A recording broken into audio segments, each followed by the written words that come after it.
It's worth having a look at how electric motors actually do work. Sometimes people write the actual symbol in this manner here, where the little dot in the centre represents the tiny little axle or spindle, and then they put an arrow on it to indicate that it's going to spin round. So I think that's been dropped from the actual symbol for a motor that people commonly use, but it's a very useful thing to remember. What about these two blocks here? Well, we'll explain their origin shortly. Right, let's have a look. First thing about motors is this. These little paper pins are made of steel. They're coated in sort of yellowy orange, goldy coloured brass, but they're made of steel. And if we just take the motor and hold it sideways like that and bring it up, I think that gives one of the secrets away straight away, doesn't it? So there's our little paper clip there, and it's become magnetized. So inside the motor we've got magnets, so our little paper clip becomes magnetized. So we know magnetism's got something to do with it, but a magnet can't just make something turn continuously on its own. We know that we've got to switch our circuit on. We've got to switch it on before the motor can spin. So it's really a combination of electricity and magnetism. So let's open one up and have a look. So there we go, look.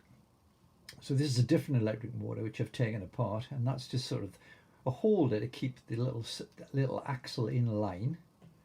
We'll take that out. Oh, it wants to pop back in itself. It's as if it springs back in. Well, that's the magnetism, and here are the magnets. So those are the magnets there, curved shaped magnet, one on one side, one on the other, and inside the casing those magnets would be fitted against the walls of the casing, a bit like a tin can, so they're magnetized to the walls of the can. So we can take them off. There's the two magnets there. So that's basically what's inside an electric motor. Now there is something else that I haven't, can't remember what I've done with it, to be honest, and that's the two sort of terminals that go in. And the idea is, look, if these were the wires that were leading to the motor, they touch on the very back part there, one on either side. So what's happening is this very strange little set of coils of wire, so this is hundreds and hundreds and hundreds of little coils of wire, are attached to that metal part there. So when we put electricity in from two wires, the electricity travels in these coils of wire. Well, because those coils are right next to the magnets, they have a magnetic effect which pushes against the magnets themselves. So what's happening here is we're using electricity to make magnetism in this special set of coils, and then the magnets that are already there push against them. They pull as well, actually, push and pull alternately, and then it causes the whole thing to spin. So maybe one day I'll show you that working outside the case so you can see exactly how it goes.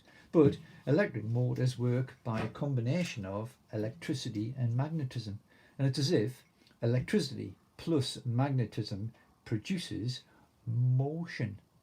And when you think of all the gadgets that move because of electric motors, and if you just think of how important electric motors are now because of electric cars, well, it's no wonder that these things, if there's an awful lot of time and energy and ideas time and design time spent perfecting electric motors and making the most powerful ones and making ones that use the least amount of electricity.